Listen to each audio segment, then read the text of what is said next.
Hello everyone, welcome to decode exam. मैं हूं नूरुसलाम और मैं स्वागत करता हूं डिकोड एग्ज़ाम के इस ऑनलाइन प्लेटफॉर्म पर आपका।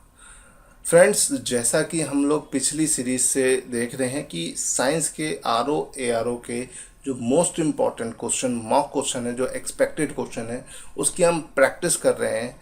और जो भी पीसीएस आपका एग्ज़ाम करा रहा है, तो पीसीएस में जितने भी प्रीवियस ईयर के क्वेश्चंस रह चुके हैं उनको हम आपके साथ डिस्कस कर रहे हैं। तो फ्रेंड्स, अभी तक हमने बहुत कुछ डिस्कस कर लिया है, उसको जान लिया है। और आज की सीरीज़ को हम शुरू करने से पहले मैं आपको दो तीन चीज़ें बताना चाहता हूँ कि पहली चीज़ तो भाई, इस वीडियो को ज़्यादा से ज़्यादा लोगों तक शेयर करिए। वीडियो पसंद आ रही हो तो लाइक और शेयर ज़रूर करिए, ठीक है।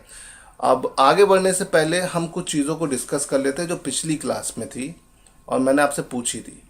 जैसे मैंने पूछा था सोडियम कार्बोनेट का क्या काम होता है। मैंने पिछली क्लास में लगभग आपसे 7 से 8 क्वेश्चन पूछे थे ओरली, और जिसका जवाब आप सबको कमेंट सेक्शन में देना था। बहुत सारे बच्चों ने इसका कमेंट में जवाब दिया, बहुत सारे लोगों ने इसका जवाब देते रहे, और कई लोगों का जवाब आया है लाइव प्रीमियर में भी आया, उसके बाद भी आया। तो वो सब मैंने देखा और ज़्यादातर लोगों के जवाब सही हैं, कुछ लोगों के जवाब गलत भी हैं।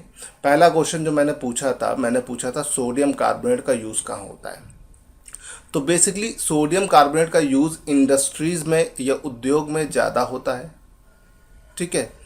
कांच बनाने में, ठीक है, ग्लास मेकिंग, ठीक, पेपर मेकिंग, ठीक है, केक वगैरह बनाने में भी कुछ हद तक इसका इस्तेमाल होता है। तो इस तरह से देखा जाए तो सोडियम कार्बोनेट जो है वो बहुत ज़्यादा यूज़ होता है। Na2CO3 ये इसका फॉर्मूला होता है, ठीक। दूसरा क्वेश्चन जो मैंने पूछा था फर्मेंटेशन के बारे में हमें किसने बताया, तो मैंने आपको बताया था लुईस पॉस्चर ने बताया था। किसने बताया था? लुईस पॉस्चर ने। फिर मैंने आपसे तीसरा क्वेश्चन पूछा था। तीसरे क्वेश्चन में 3 चीज़ें थी, प्रोटीन, फैट और कार्बोहाइड्रेट। प्रोटीन का पाचन आपके शरीर में कहाँ होता है? तो स्टमक, अमाशय। फैट का स्मॉल इंटेस्टाइन या छोटी आंत में होता है, ठीक है। और कार्बोहाइड्रेट का होता है माउथ में, मुख में, ठीक है। तो इस तरह से देखा जाए तो आपका कौन सी चीज़ का पाचन कहाँ पर हो रहा है, ये था। फिर चौथा क्वेश्चन जो मैंने पूछा, जर्मन सिल्वर में कितने % सिल्वर होता है? 0%, ठीक है। और इसमें अगर सिल्वर नहीं है तो क्या है? कॉपर है, जिंक है और निकिल है। इन तीनों का कॉम्बिनेशन होता है, ठीक है। कॉपर का एक अलाव है, ठीक है। फिर मैंने पूछा जिंक क्लोराइड का इस्तेमाल कहाँ होता है, तो बहुत सारे लोगों का जवाब नहीं आया, सिर्फ 1-2 लोगों ने इसका जवाब दिया, ठीक है। जिंक क्लोराइड का इस्तेमाल जो होता है टर्माइट मतलब दीमक से लकड़ी को बचाने के लिए हम जिंक क्लोराइड का इस्तेमाल करते हैं। दीमक या जो आपके किताबी कीड़े होते हैं, ये किताब या पेड़ में क्या खाते हैं? सेलुलोज। और सेलुलोज की सुरक्षा करने के लिए हम जिंक क्लोराइड का इस्तेमाल करते हैं, ठीक है। फिर हमने बात किया था, क्वेश्चन पूछा था कि वो कौन सा टेम्परेचर जिसमें फ़ारेनहाइट और केल्विन आपस में बराबर होते हैं, तो वो होता है 374.25। ये वो टेम्परेचर होता है जिसमें फ़ारेनहाइट और केल्विन आपस में बराबर होते हैं, ठीक है। वो टेम्परेचर जिसमें फ़ारेनहाइट और केल्विन आपस में बराबर हो, ठीक है, वो टेम्परेचर होता है 374.25। ये याद रखिएगा। तो ये सब चीज़ें मैंने आपसे पिछली क्लास में पूछा था। इसी तरह से आप मेरे क्वेश्चंस के जवाब देते रहिए, मैं पूछता रहूँगा और आपके नॉलेज का जो भंडार है वो बढ़ता चला जाएगा, ठीक है। जितनी ज़्यादा नॉलेज होगी उतना बेहतर आपके लिए पेपर में हो जाएगा। चलिए अब आगे शुरू करते हैं आज के इस सेशन को, ठीक है। आज के इस सेशन को भैया दोस्तों के साथ लाइक और शेयर कर दो, ज़्यादा से ज़्यादा लोगों तक इसे पहुंचा दो। और आज का सेशन देखो मैंने बाइलिंगुअल रखा है, ठीक है। उन लोगों के लिए रखा है जो इंग्लिश मीडियम के हैं, ठीक है। सबको मैं टारगेट करके चल रहा हूँ, तो प्लीज़ सेशन को अच्छे से करिएगा। मैंने आपसे बोला था कि जैसे जैसे हमारी सीरीज़ का बढ़ती जाएगी, सीरीज़ के नंबर्स बढ़ते जाएंगे, डिफ़िकल्टी लेवल्स में थोड़ा सा उसमें बढ़ाता जाऊंगा, ठीक है। तो अब मैं धीरे धीरे करके इसमें इजी से मॉडरेट क्वेश्चन की तरफ बढ़ रहा हूँ और फिर आगे बढ़ते बढ़ते डिफ़िकल्ट क्वेश्चन भी हम आपसे डिस्कस करेंगे। चलिए शुरू करते हैं आज के क्वेश्चंस की सीरीज़ को।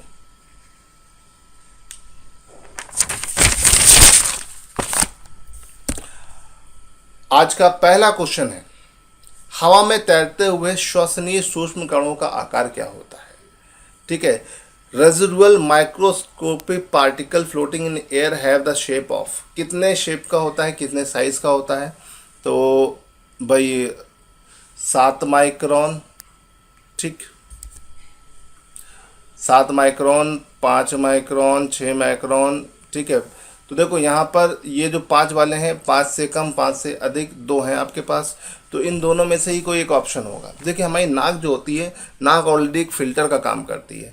नाक के अंदर एक नेजल मेम्ब्रेन होती है जो एक लिमिट तक सारे पार्टिकल्स को रोक लेती है। 5 माइक्रोन से कम के जितने भी पार्टिकल होते हैं हमारी नाक नहीं रोक पाती है, ठीक है। 5 माइक्रोन मीटर से या माइक्रोन से कम हमारे पास जितने भी पार्टिकल होते हैं वो हमारी नाक नहीं रोक पाती, और फिर क्या होता है, वो पार्टिकल हमारे अंदर चले जाते हैं। तो 5 माइक्रोन से छोटे जितने भी पार्टिकल होते हैं वो हमारे लिए बहुत हानिकारक है ना। PM2.5 आजकल एयर पोल्यूशन में बहुत ज़्यादा पाया जाता है। पार्टिकुलेट मैटर 2.5, इसका डायमीटर 2.5 माइक्रोन से कम होता है, जिसे हमारी नाक नहीं रोक पाती है और जो हमारे फेफड़ों में जाकर फंस जाता है और हमें सांस लेने में प्रॉब्लम पैदा करता है। तो इसी पर बेस ये क्वेश्चन है, इसे याद रखिएगा। चलिए अब आगे बढ़ते हैं नेक्स्ट क्वेश्चन में। नेक्स्ट क्वेश्चन कई बार रिपीट हुआ, उत्तर प्रदेश के एग्जामों में बहुत बार आ चुका है। उत्तर प्रदेश में कितने कृषि जलवायु क्षेत्र पाए जाते हैं? उत्तर प्रदेश में कितने कृषि जलवायु क्षेत्र पाए जाते हैं? 3, 6, 9, 12। How many agro climatic zone are found in Uttar Pradesh? तो भाई इसका सही जवाब क्या है? इसका सही जवाब है 9। इंडिया में 9 एग्रो क्लाइमेटिक जोन पाए जाते हैं। एक आपका तराई का रीजन है, फिर आपका वेस्टर्न प्लेन या पश्चिमी मैदान, फिर सेंट्रल वेस्टर्न प्लेन, ठीक है, मध्यवर्ती पश्चिमी मैदान, ठीक है, south western semi arid plain, ठीक है, इसके अलावा central plain, Bundelkhand region, Bundelkhand का मैदानी क्षेत्र, ठीक है, north east plain, eastern plain और विंध्याचल पर्वत। तो इस तरह से 9 क्षेत्र हैं, ठीक है। आपसे ये भी पूछ सकता है कौन सा है कौन सा नहीं है, इस तरह से क्वेश्चन भी बन सकता है, इसीलिए मैंने सारे 9 के 9 क्षेत्रों के नाम लिख दिए हैं। चलिए यहाँ से हम आगे बढ़ते हैं और अगले क्वेश्चन की तरफ चलते हैं। अगला क्वेश्चन आपके सामने स्क्रीन पर है, क्या है? क्वेश्चन में कथन है और कारण है, ठीक है, असर्शन एंड रीजनिंग है, ठीक है। भारत में जलवायु परिवर्तन से सामाजिक तनाव बढ़ रहा है।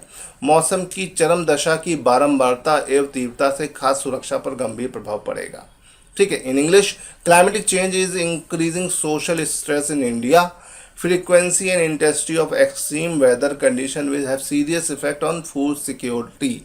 तो भाई देखो पहला वाला तो एकदम सही है कि भारत में जलवायु परिवर्तन से सामाजिक तनाव बढ़ रहा है, और इससे क्या हो रहा है, इससे हमारी खाद्य सुरक्षा पर प्रभाव पड़ रहा है। हाँ पड़ रहा है, इससे हमारी खाद्य सुरक्षा पर प्रभाव पड़ रहा है। अगर सही समय में बारिश नहीं हो रही है तो फसल नहीं हो पा रही है और उससे खाद्य सुरक्षा पे बहुत प्रभाव पड़ेगा। तो भाई इसका ए वाला एकदम सही है, ठीक है। ए आर दोनों सही है और A is the right explanation of, R is the right explanation of A, ठीक है। तो इसका ए वाला सही है, इसे याद रखिएगा।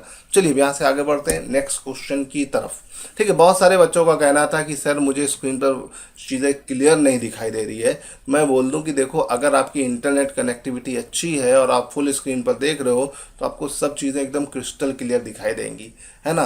तो थोड़ा सा इंटरनेट की स्पीड आपकी अच्छी होनी चाहिए, है ना। 4G का ज़माना चल रहा है तो 4G स्पीड तो एटलीस्ट होनी चाहिए। अगर 4G है तो आपको जितनी चीज़ें एकदम एग्जैक्ट क्रिस्टल क्लियर दिखाई देगी, है ना, क्योंकि जब वीडियो प्रीमियर होता है तो थोड़ा डेटा ज़्यादा लेता है, तो इसे याद रखिएगा। चलिए ये वाला क्वेश्चन कई बार पेपर में आया हुआ है, बहुत सारे पेपरों में आ चुका है, सिर्फ उत्तर प्रदेश के नहीं बल्कि सेंटर स्टेट हर पेपर में आया है। निम्नलिखित में से कौन सा भारत में स्थापित प्रथम राष्ट्रीय उद्यान है? Which are the following the first national park establish in India? Chandoli, Jim Corbett, Gir, Dudhwa. तो भाई देखो इसका सही जवाब है Jim Corbett. Jim Corbett, Jim Corbett Bharat का सबसे पुराना नेशनल पार्क है, इसे याद रखिएगा। और अगर हम बात करते हैं तो ये 1936 में बना था, और जब ये बना था तो इसका नाम था पुराना हैली नेशनल पार्क, ठीक है। उस टाइम पर ये मध्य प्रांत मतलब उत्तर प्रदेश में आता था, लेकिन बाद में ये उत्तराखंड में चला गया, तो करंट टाइम में उत्तराखंड में, इसे याद रखिएगा। ठीक, चंदौली नेशनल पार्क, गिर फॉरेस्ट, दुधवा नेशनल पार्क, तो दुधवा तो आपको पता ही है, दुधवा कहाँ है, यूपी में है। गिर कहाँ है, गिर आपका गुजरात में है। चंदौली नेशनल पार्क कहाँ पर है बताइए, मुझे कमेंट सेक्शन में जरूर बताइएगा चंदौली नेशनल पार्क कहाँ पर है। ठीक है, चलिए अब यहाँ से आगे बढ़ते हैं अगले क्वेश्चन की तरफ। क्वेश्चन नंबर 5, अधोलिखित में से कौन से जीव से जैव मंडल तक जैविक संगठन का सही क्रम है? जनसंख्या, पारिस्थितिकी तंत्र, समुदाय, भूदृश्य। भूदृश्य, समुदाय, पारिस्थितिकी तंत्र, जनसंख्या। जनसंख्या, समुदाय, पारिस्थितिकी तंत्र, भूदृश्य। जनसंख्या, भूदृश्य, समुदाय, पारिस्थितिकी तंत्र। ठीक है, बायोलॉजिकल ऑर्गेनाइजेशन में बायोस्फीयर में सिस्टम बताना है। Population, ecosystem, community, land space. Land space, community, ecosystem, population. Population, community, ecosystem, land space. तो क्या सही है? तो देखो, सबसे निचले स्तर पर होती है जनसंख्या। जनसंख्या मिलकर बनाती है कम्युनिटी या फिर पॉपुलेशन, समुदाय। ठीक है, फिर वो सब मिलके बनाते हैं एक पारिस्थितिकी तंत्र, और उस पारिस्थितिकी तंत्र जो होता है ये एक भूदृश्य लैंडस्केप में के अंदर होता है। तो इस तरह से देखा जाए तो यहाँ पर अगर आप इसका वेन डायग्राम समझोगे तो यहाँ पे समझ में आ जाएगा, सी वाला एकदम सही जवाब है। ठीक है, चलिए यहाँ से आगे बढ़ते हैं। क्वेश्चन नंबर 6, भोपाल गैस दुर्घटना का कारण क्या है? मैंने पिछले लेक्चरों में भी आपको बताया था कि मिथाइल आइसोसाइनाइड के रिसाव के कारण ऐसा हुआ था। ठीक है, इसे याद रखिए, लीकेज ऑफ मिथाइल आइसोसाइनाइड। चलिए यहाँ से आगे बढ़ते हैं। निम्नलिखित में से कौन सा सही सुमेलित नहीं है? Which of the following is not correctly matched? ठीक है, इसमें से कौन सा सही सुमेलित नहीं है? पारा, मीनामाटा। मीनामाटा बड़ी खतरनाक बीमारी होती है जो मरकरी या पारे की वजह से होती है, तो है ना, और जापान में सबसे पहले देखी गई थी। ठीक है, मीनामाटा में। तो इसी वजह से लगभग आज से लगभग 50-60 साल पहले ये बीमारी जापान की एक बहुत बड़ी फैक्ट्री से मरकरी लीक कर गई थी। वो मरकरी पास वाली नदी में मिल गई और जिसने भी उसका पानी पिया उसको ये बीमारी दिखाई दी। तो मीनामाटा बहुत खतरनाक बीमारी जो पारे की वजह से होती है। कैडमियम, कैडमियम की वजह से इटाई इटाई बीमारी होती है, ये एकदम सही है। ठीक है, नाइट्रेट के आयन की वजह से ब्लू बेबी सिंड्रोम होता है, बिल्कुल सही है। फ्लोराइड आयन की वजह से अपच इंडाइजेशन होता है, बिल्कुल गलत है। ठीक है, फ्लोराइड की वजह से होता है फ्लोरिसिस। इसमें क्या होता है, आपका दांत होता है ना पीला पड़ने लगता है ना। आपके दांत को फ्लोराइड एक लिमिटेड मात्रा में चाहिए, नहीं मिल रहा है या ज़्यादा मिल रहा है तो दिक्कत होगी, आपका इनेमल डिके करने लगेगा। तो फ्लोरोसिस एक बीमारी होती है इसमें आपका दांत डिके करने लगता है। पानी के थ्रू जब आपको फ्लोराइड बहुत ज़्यादा मात्रा में मिलने लगता है तो ये बीमारी आपको देखने को मिलती है। तो इसका सही जवाब है डी। डी यहाँ पर सही तरीके से मैच नहीं है, इसे याद रखिएगा। चलिए अब यहाँ से आगे बढ़ते हैं। Moving to the next question.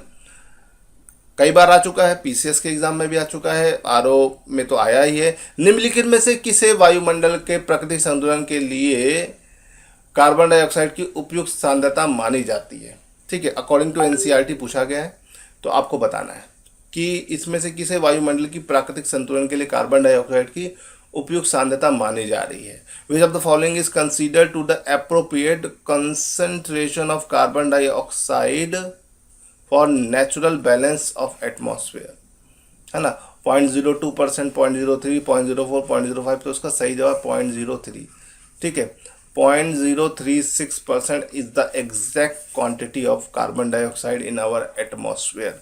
वायुमंडल में सबसे ज़्यादा नाइट्रोजन पाई जाती है, फिर ऑक्सीजन, फिर ऑर्गन और फिर कार्बन डाइऑक्साइड। ये याद रखिएगा, इसका डिक्रीजिंग ऑर्डर है। ठीक है, ऑर्गन कितने परसेंट है? 0.93%, इसे याद रखिएगा। ऑक्सीजन 21% है, नाइट्रोजन 78% है, सबको पता है। कार्बन डाइऑक्साइड कितनी? 0.36। फिर इसके बाद हीलियम और छोटे अन्य गैसें आती हैं, इसे याद रखिएगा। चलिए अब यहाँ से आगे बढ़ते हैं। क्वेश्चन नंबर 9, वर्षा की मात्रा किस पर निर्भर करती है? ठीक है, the amount of rainfall is depend on. ठीक है, हवा के दबाव पर, वायुमंडल में नमी में, जल चक्र पे, तापक्रम में, air pressure, moisture in atmosphere या प्रेसिपिटेशन भी बोल सकते हैं इसे, on water cycle, on temperature. ठीक है, तो इसका सही जवाब है जल वायुमंडल में नमी या मॉइस्चर इन एटमॉस्फेयर या प्रेसिपिटेशन पर डिपेंड करती है। ठीक है, इसे याद रखिएगा। तो इसका सही जवाब क्या? Moisture in atmosphere. ठीक, अब यहाँ से आगे बढ़ते हैं। Moving to the next question. Question number 10 है, कौन सा सही से सुमेलित नहीं है? Which of the following is not correctly matched? ठीक है, वर्ल्ड एनवायरनमेंट डे 5 जून एकदम सही। 1972 में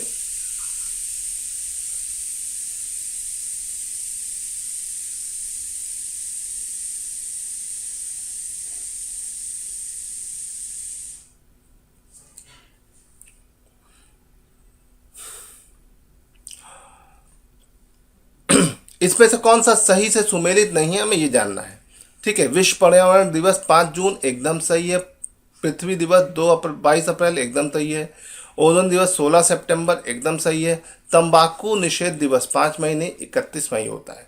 तो 31 मई को हम टोबैको प्रोहिबिशन डे मनाते हैं हर साल, ये आप याद रखिएगा। अभी आने ही वाला है, आप इसे देख लेंगे। ठीक है, चलिए यहाँ से आगे बढ़ते हैं।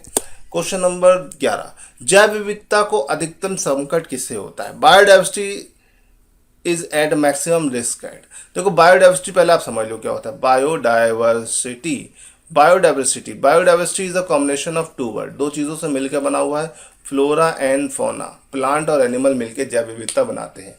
और दुनिया की सबसे ज़्यादा जैव विविधता कहाँ पाई जाती है? कर्क और मकर रेखा के बीच में, इसे याद रखिएगा। कर्क और मकर रेखा के बीच में दुनिया में सबसे ज़्यादा जैव विविधता पाई जाती है। ठीक है, अब जैव विविधता को अधिकतम संकट किससे है? ठीक है, प्राकृतिक निवास एवं वनस्पति के विनाश से, अनुपयुक्त कृषि क्रियाओं से, जलवायु परिवर्तन, जल प्रदूषण से। Destruction of natural habitats and flora, ठीक है, of flora, inappropriate agriculture activities, climate change, water pollution.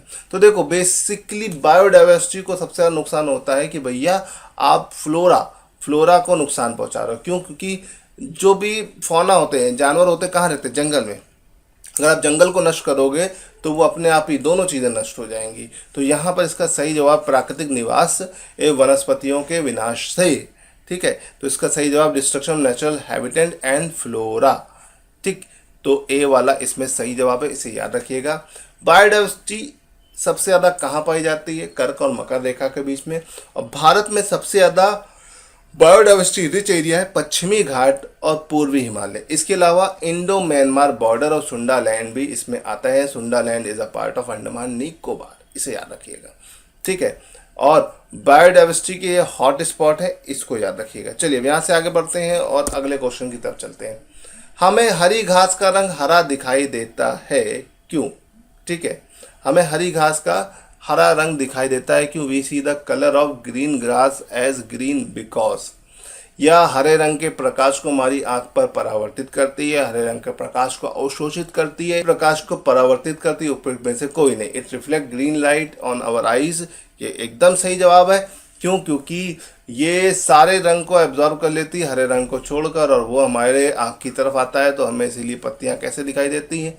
हरी दिखाई देती है। इसका एक और जवाब है कि क्लोरोफिल के कारण भी ऐसा होता है। ठीक है, लेकिन अब देखो क्लोरोफिल ऑप्शन में नहीं मिल रहा है तो क्या करोगे? तो भाई ये आंसर ये हो जाएगा। ठीक, चलिए अब यहाँ से आगे बढ़ते हैं। क्वेश्चन नंबर 13 काफ़ी इंपॉर्टेंट क्वेश्चन है। यहाँ पर युग्म दिए हुए मैच कौन सा सुमेलित नहीं, ये पूछा जा रहा है।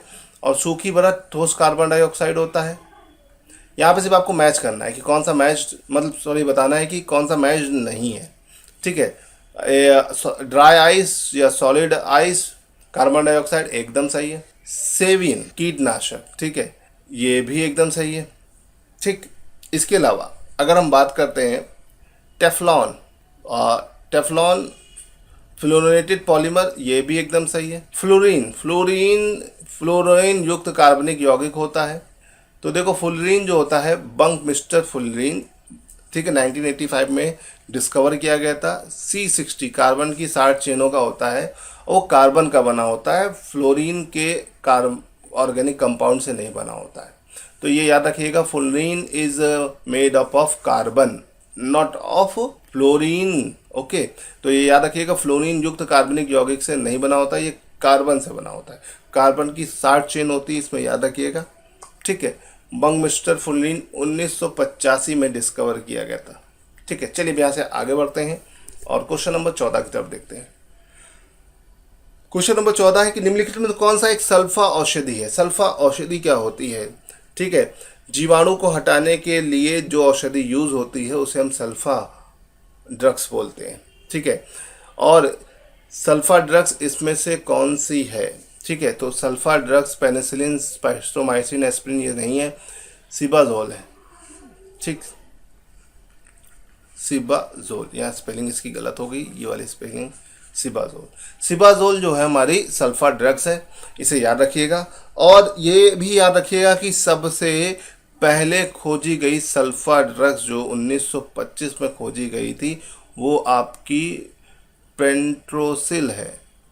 ठीक है, ये सब वो ड्रग्स होती हैं जो बैक्टीरिया से होने वाली बीमारी के इलाज में इस्तेमाल होती है। इनको हम सल्फा ड्रग्स बोलते हैं। ठीक है, कभी कभी सल्फर ड्रग्स का इस्तेमाल क्या होता है ये भी पूछ लिया जाता है, तो इसे याद रखिएगा। सबसे पहली जो सल्फर ड्रग्स खोजी गई वो पेट्रोसिल और सिबोजोल जो है आज के टाइम में यूज़ होने वाली सबसे ज़्यादा बड़ी मात्रा में यूज़ होने वाली सल्फर ड्रग्स है, इसे याद रखिएगा। ठीक है, बाकी पेनिसिलिन की खोज किसने करी? ठीक है, स्पेक्ट्रोमाइसिन की खोज किसने करी और एस्पिरिन की खोज किसने करी? ये मुझे आप कमेंट सेक्शन में ज़रूर बताइएगा। अच्छा इंपॉर्टेंट क्वेश्चन है, मैच करने को आ सकता है, तो कमेंट सेक्शन में सब लोग इसका जवाब देंगे। ठीक है, तो आज का पहला क्वेश्चन मैंने आपको दे दिया है। चलिए यहाँ से आगे बढ़ते हैं और क्वेश्चन नंबर 15 की तरफ चलते हैं। चाय की पत्ती में विद्यमान सर्वाधिक महत्व का उत्तेजक है। ठीक है, the most important stimulated present in the tea leaves is caffeine, phenyl alanine, brucine, theobromine. तो चाय की पत्ती में जो आपको ज़्यादा स्टिमुलेट करने वाला कंपाउंड होता है वो क्या होता है? कैफीन। ठीक है, कैफीन जो होता है ये आपके दिमाग को या मस्तिष्क को क्या करता है? उत्तेजित करता है, जिससे आपकी कंसिस्टेंसी बढ़ जाती है ना। चाय में, कॉफ़ी में, कोकोआ में, चॉकलेट में, इन सब में कैफीन पाया जाता है। और कैफीन क्या करता है? आपके ब्रेन को स्टिमुलेट करता है। इसे याद रखिए, किसको स्टिमुलेट करता है? दिमाग को, मस्तिष्क को। चलिए यहाँ से आगे बढ़ते हैं। बहुत इंपॉर्टेंट क्वेश्चन है और कई बार पेपर में आ चुका है। CO1148 एक महत्वपूर्ण प्रजाति है। ठीक है, ये किसकी महत्वपूर्ण प्रजाति? गेहूं की, कपास की, मक्का की, गन्ना की। ठीक है, तो भाई देखो इस प्रजाति का इस्तेमाल उत्तर प्रदेश में बहुत ज़्यादा होता है। ठीक है, और ये गन्ने की एक महत्वपूर्ण प्रजाति है। ठीक है, और ये उत्तर प्रदेश में गन्ने की प्रमुख प्रजाति है। ठीक है, इसे याद रखिए। चलिए अब यहाँ से आगे बढ़ते हैं और अगले क्वेश्चन की तरफ चलते हैं। नेक्स्ट क्वेश्चन हमारे सामने है, निम्नलिखित में से कौन सा जानवर ठोस मूत्र उत्सर्जित करता है? Which of the following animal emits solid urine? ठीक है, अब देखो यहाँ पर सॉलिड यूरिन, अब आप मैंने किसी का भी यूरिन निकलते तो देखा नहीं होगा इतनी जल्दी, है ना। तो समस्या यही है कि जानकारी ही बचाओ है। तो यहाँ पर देखो होता क्या है कि एक कॉमन सेंस है कि भाई ठोस या सॉलिड यूरिनल कौन करेगा? ऐसी जगह के जानवर जहाँ पर गर्मी बहुत पड़ती है। ठीक है, और कंगारू चूहा जो है ये, ठीक है, मरुस्थलीय जीव है। मरुस्थलीय जीव जो होते हैं उनको ज़ेरोसोल बोलते हैं, ज़ेरो को। ठीक है, और इसमें पसीने की ग्रंथि भी नहीं पाई जाती है, किसमें? कंगारू चूहे में। तो ये क्या करता है? ये ठोस मूत्र को उत्सर्जित करता है, इसे ध्यान रखिएगा। चलिए यहाँ से आगे बढ़ते हैं। समान ताप पर निम्नलिखित में से कौन सा द्रव द्रव के रूप में पाया जाता है? ठीक है, तो समान ताप में निम्नलिखित में कौन सा तत्व द्रव के रूप में पाया जाता है? Hydrogen, oxygen, bromine, iodine. ठीक है, तो यहाँ पर इसका सही जवाब क्या है? ब्रोमीन। ठीक, नॉर्मल टेम्परेचर पर, ठीक है, कौन सा एलिमेंट होता है जो आपका लिक्विड फॉर्म में पाया जाता है? ब्रोमीन। ब्रोमीन के अलावा आपका मरकरी भी जो होता है वो भी लिक्विड फॉर्म में पाया जाता है। ये आपका नॉन मेटल है और ये आपका मेटल है। तो अगर आपसे पूछा है तो कौन सी धातु पाई जाती है तो मरकरी होगा। अधातु कौन सी पाई जाती है? ब्रोमीन। बस दोनों में अंतर यही है। ठीक है, और भी बहुत सारे तत्व हैं जो समान ताप पर लिक्विड फॉर्म में पाए जाते हैं। ठीक है, मैंने अपने वीडियो लेक्चर में इन सबको डिटेल में आपके साथ डिस्कस भी किया हुआ है। चलिए यहाँ से आगे बढ़ते हैं नेक्स्ट क्वेश्चन की तरफ। निम्नलिखित में से किस तत्व को मिट्टी के तेल में सुरक्षित रखा जाता है? Sodium, copper, mercury, silver. तो देखो सोडियम जो होता है बहुत ज़्यादा क्रियाशील होता है और ये बहुत ज़्यादा क्रियाशील होने की वजह से हम इसको क्या करते हैं, हम इसको मिट्टी के तेल में बचा के रखते हैं ताकि बोल सकते हैं सूर्य की रोशनी के साथ क्रिया करके कुछ जल ना जाए। ज्वलनशील बहुत होता है, तो ये सूर्य की रोशनी के साथ क्रिया करके अपने आप को जला लेता है, जल जाता है। इस वजह से हम इसे मिट्टी के तेल में सुरक्षित रखते हैं। ठीक है, इसे याद रखिएगा। ठीक, चलिए हम यहाँ से आगे बढ़ते हैं। क्वेश्चन नंबर 20 अच्छा क्वेश्चन है। कथन और कारण का है। विटामिन B12 यकृत में लगभग 3 से 5 वर्ष तक संग्रहित या स्टोर रह सकता है। विटामिन B12 जल में विलय है। ठीक है, ये भी सही है, ये भी सही है। ठीक है, B और C 2 विटामिन होते हैं, जल में घुलनशील होते हैं। ठीक है, तो लेकिन अब इसकी वजह ये नहीं है कि भैया जल में विलय है तो आपके लीवर में स्टोर होता है, क्योंकि लीवर में स्टोर काफ़ी सारे विटामिन होते हैं इमरजेंसी के लिए, कि आपकी बॉडी में अगर कभी विटामिन कमी हो तो वहाँ से मिल जाए। तो इसका सही जवाब है आपका बी। ए आर दोनों सही हैं, लेकिन आर ए का सही एक्सप्लेनेशन नहीं है। ठीक है, चलो यहाँ से आगे बढ़ते हैं। Question number 21। क्वेश्चन नंबर 21 की अगर हम बात करते हैं, सही प्रकार के कैंसर की चिकित्सा हेतु निम्नलिखित कौन सा उपचार नवीनतम है? 3D CRT, इम्यूनोथेरेपी, IMRT, अणुलक्षण चिकित्सक। तो भाई देखो, आज के टाइम में कैंसर का सबसे ज़्यादा यूज़ होने वाला जो इस्तेमाल है वो इंटेंसिफाई मॉडिफाइड रेडिएशन थेरेपी है, IMRT। अब यहाँ से आगे बढ़ते हैं और देखते हैं अगले क्वेश्चन को। ध्वनि प्रदूषण को मापने हेतु निम्नलिखित में से किस इकाई का हम इस्तेमाल करते हैं? नैनोमीटर, डेसिबल, हर्ट्ज, इनमें से कोई नहीं। आसान सा सवाल है, इसका सही जवाब है डेसिबल। हम किसका इस्तेमाल करते हैं? डेसिबल। ध्वनि की तीव्रता को नापने के लिए हम डेसिबल का इस्तेमाल करते हैं। ठीक है, ध्वनि की इकाई तो हर्ट्ज होती है। ध्वनि की इकाई क्या होती है? हर्ट्ज होती है। लेकिन अगर हम ध्वनि की तीव्रता मतलब प्रति एकांक क्षेत्रफल पर जो ध्वनि पड़ रही है उसको नापते हैं तो उसे बेल या डेसिबल से नापते हैं। ठीक है, इसे याद रखें। तो ध्वनि की तीव्रता को नापने के लिए हम डेसिबल का इस्तेमाल करते हैं। चलो यहाँ से आगे बढ़ते हैं। चलिए क्वेश्चन नंबर 23। क्वेश्चन नंबर 23 है द्विधारी पद्धति में 1 किलोबाइट बराबर होता है। इन बाइनरी मेथड या binary system 1 KB is equals to. तो देखो, बाइनरी सिस्टम में क्या होता है कि आपका जो सबसे छोटी यूनिट होती है बिट्स होती है। ठीक है, 6 बिट्स मिलकर बनाती है एक निबल। ठीक है, सॉरी 4 बिट्स मिलकर, 6 नहीं 4। ठीक है, और 8 बिट्स मिलकर बनाती है एक बाइट। ठीक है, और 1024 बाइट मिलके बनाते हैं 1 किलोबाइट, और 1024 KB मिलके बनाते हैं 1 MB, और 1024 MB मिलके बनाते हैं 1 GB। ठीक है, अब देखो 10 से 24 का मतलब क्या है? देखो 10 से 24 का मतलब ये है कि ये बाइनरी मतलब 2 नंबर होता है, 2 डिजिट। ठीक है, तो 2 और 2 की पावर है, तो 1024 2 की पावर में है। ठीक है, कितनी 2 की पावर है? अगर आप देखेंगे 2 दूनी 4 दूनी 8 16 32 64। 64 के बाद 128, 128 के बाद 256, 512, और 512 के बाद आता है 1024। मतलब 2 की पावर 10 जो होती है वो आपका 1024 के बराबर होती है। तो कभी कभी ऑप्शन में ये भी दे सकता है। ठीक है, 2 की पावर 10 है ना, 1024 की जगह। तो भैया सेम चीज़ है, बिल्कुल भी कंफ्यूज मत होना। ठीक है, सेम चीज़ है। चलो यहाँ से आगे बढ़ते हैं और इसका आंसर देख लेते हैं। इसका आंसर क्या होगा भाई? आपका 1 KB में 1024 बाइट होते हैं। ए वाला सही है। चलिए यहाँ से आगे बढ़ते हैं, क्वेश्चन नंबर 24 की तरफ चलते हैं। क्वेश्चन नंबर 24 है निम्नलिखित में से कौन सा अनाज मानव निर्मित है? ठीक है, तो भैया देखो, cycle, serial, pomato, triticale. Triticale इसमें सही जवाब है। ट्रिटिकेल मानव निर्मित है।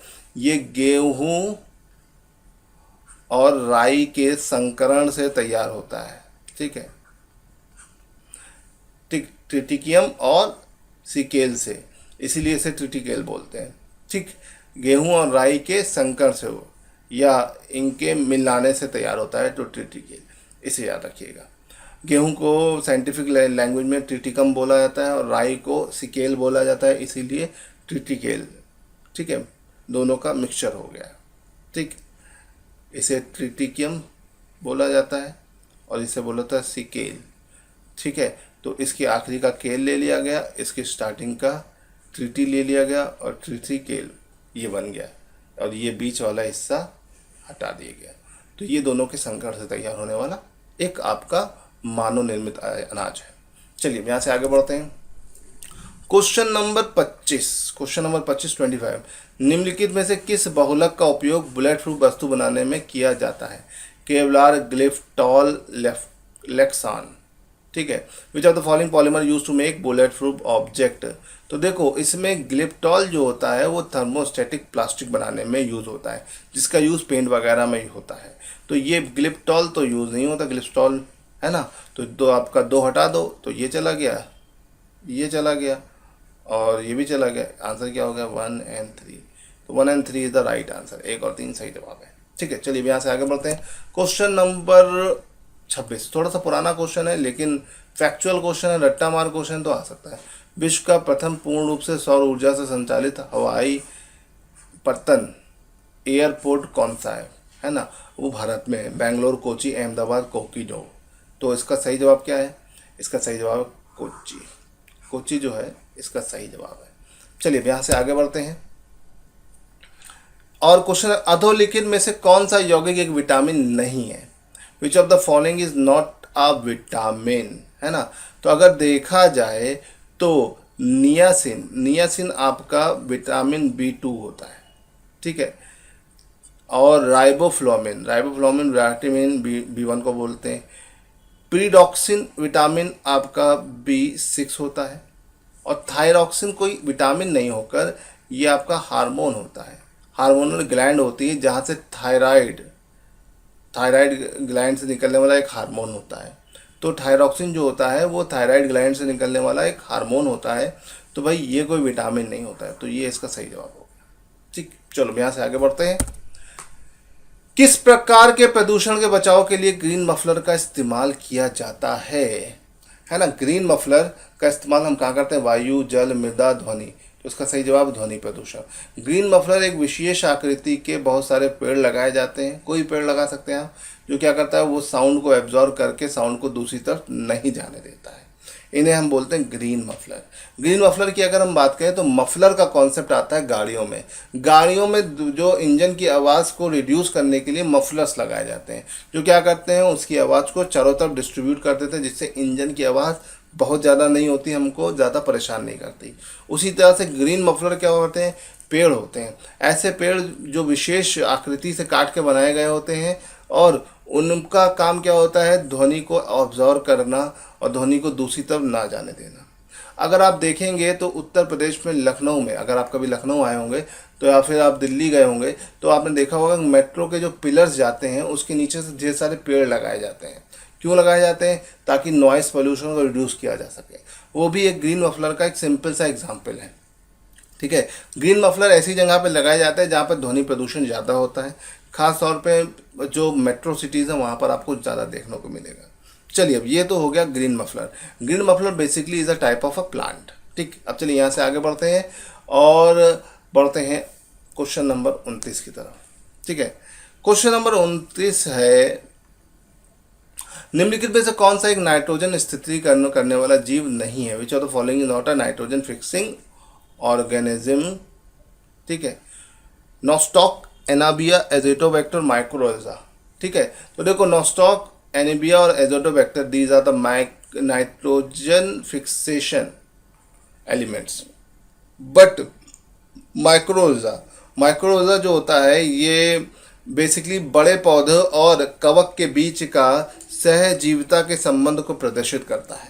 ठीक है, तो माइक्रोरहिज़ा जो है यहाँ पर इनएप्रोप्रिएट है। ठीक है, वो नाइट्रोजन का फिक्सेशन नहीं करता है बल्कि प्लांट्स और आपका कवक के बीच में। ठीक है, तो कवक के बीच में क्या करता है? एक सिम्बोसिस रिलेशनशिप या सहजीविता को डेवलप करवाता है। ठीक है, इसे ध्यान रखिएगा। चलिए क्वेश्चन नंबर 30 की तरफ चलते हैं। क्वेश्चन नंबर 30, निम्नलिखित में कौन सी नॉन स्टेरॉइड गर्भ निरोधक गोली CDRI लखनऊ द्वारा विकसित की गई है? ठीक है, which of the following is non steroid conceptual pill has been developed by CDRI Lucknow? ठीक है, central drugs research institute CDRI का फुल फॉर्म है, जो कि लखनऊ में है। तो सहेली, पहेली, संगनी, किलकारी। ठीक है, यहाँ पर इंग्लिश में सहेली को फ्रेंड कर दिया है लेकिन इसका नाम सहेली ही रहेगा। और सहेली जो है ये ही इसका सही जवाब है। ठीक है, सहेली, इसे छाया के नाम से भी जाना जाता है, इसे सेट्रॉम के नाम से भी जाना जाता है। भारत सरकार द्वारा बहुत पहले लॉन्च की गई, 90 के दशक में लॉन्च की गई। ये एक गर्भ निरोधक गोली है जो नॉन स्टेरॉइड मतलब पेन और बुखार उखार को सबको ठीक करते हुए आपको मदद करती है। ठीक है। बाकी देखिए पहेली, संगनी, संगनी और किलकारी भी जो है जच्चा बच्चा के लिए शुरू करी गई भारत सरकार की एक योजना है। ठीक है। किलकारी भी ऐसा एक हॉस्पिटल की योजना है जो माँ और बच्चों को सुरक्षित करने के लिए बनाई गई है। तो ये संगनी, किलकारी ये जच्चा बच्चा या माँ और उसके बेबी के लिए शुरू की गई योजना है। लेकिन सहेली जो है ये प्रेगनेंसी के दौरान यूज़ की जाने वाली गर्भ निरोधक गोली है। ठीक है। तो इसे ध्यान रखिएगा। तो दोस्तों ये तो हो गया हमारे आज के 30 क्वेश्चन। ठीक है।